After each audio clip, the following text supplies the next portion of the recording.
Coach, could you kind of just start with your thoughts on the game? Hell yes. Finally. Just, just credit to our team who have been in every game. I mean, in the 11 losses we had at this point, it's an average of 8 points. It's just been so close. And I thought the team came did what it took to win the basketball game. The effort, made plays when we had to make plays, made stops when we had to make stops, made baskets when we needed to make baskets, and just finally got over that hump.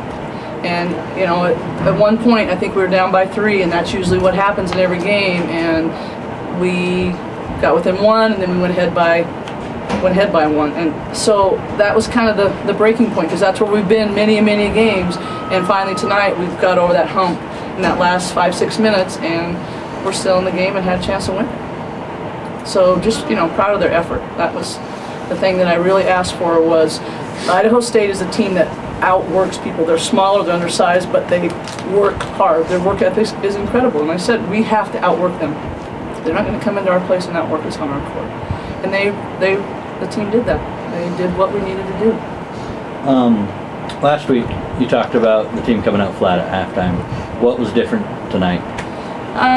We kind of addressed it from a nutritional standpoint, and we did this last weekend on the road. And I think what was happening is they eat a pregame meal and then they don't eat anything else, and they just don't have the energy level. So we talked about eating something about an hour before the game, 20 minutes before the game, and then eating something at halftime. And we did that on the road, and I thought we had good success with it, both at Portland State and at Eastern Washington. And tonight they did the same thing. I think it may have been a nutritional thing.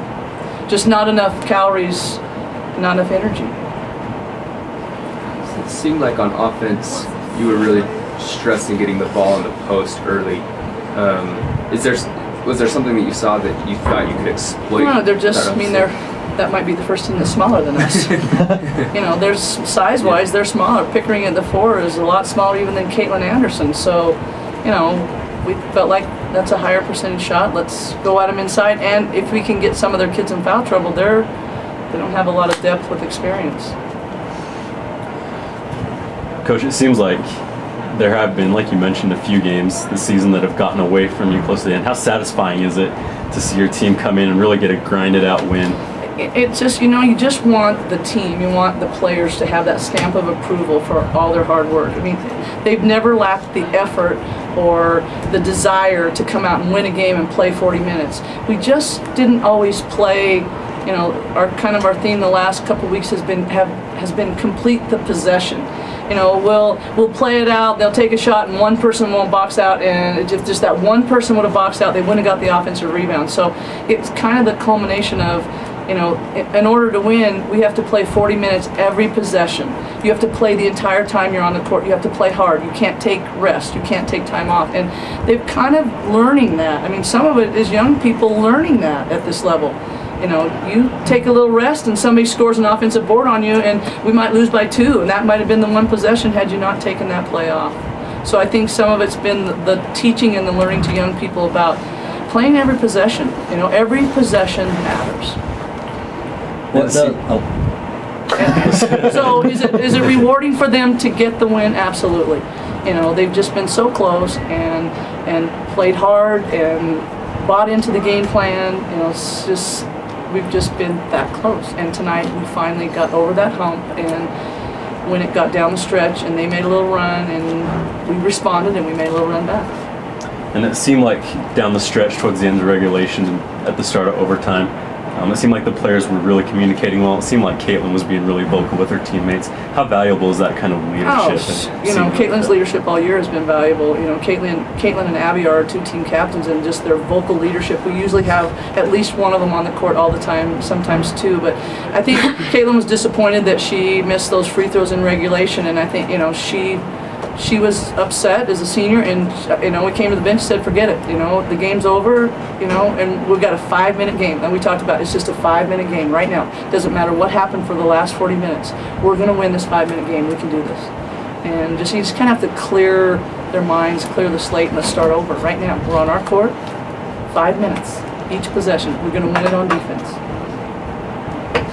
Coach, it seemed like Amanda Hughes was a big spark tonight. It seemed like when you guys had a little lull, she would make a play there on a rebound, and she had that big block. Can you talk about her effort tonight? She just has the potential to make big plays, whether it's on the offensive end, getting to the rim, whether it's rebounding, whether it's defensive blocks. I mean, she just is a special kind of kid that has some exceptional athletic ability, and when she turns it on, she can do some incredible things, and she does that at times.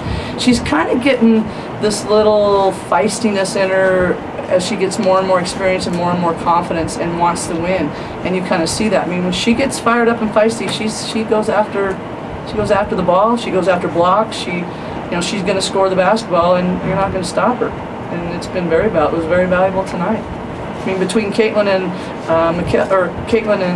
Amanda, they both almost had double doubles. Caitlin had 14 and 10, Amanda had 14 and 9. That's great out of your two post players. What does a win like this do for your team's confidence? It's kind of keeps that glimmer of, we're okay. We've just said let's make it a 4-game season for us. We do have something to play for, and we talked about tonight. We do have something to play for, and that is what's written across your chest, and the pride that you should have in our program and Weber State, and we're on our court in the Dee Events Center, and we need to play with that pride. So it was huge. I mean, I think it would have been crushing to be on the other end of that game right there. So is it a confidence builder? Absolutely. It's just that little stamp of approval that we've been looking for. Just, you know how to win. You can do this. Okay. Thanks.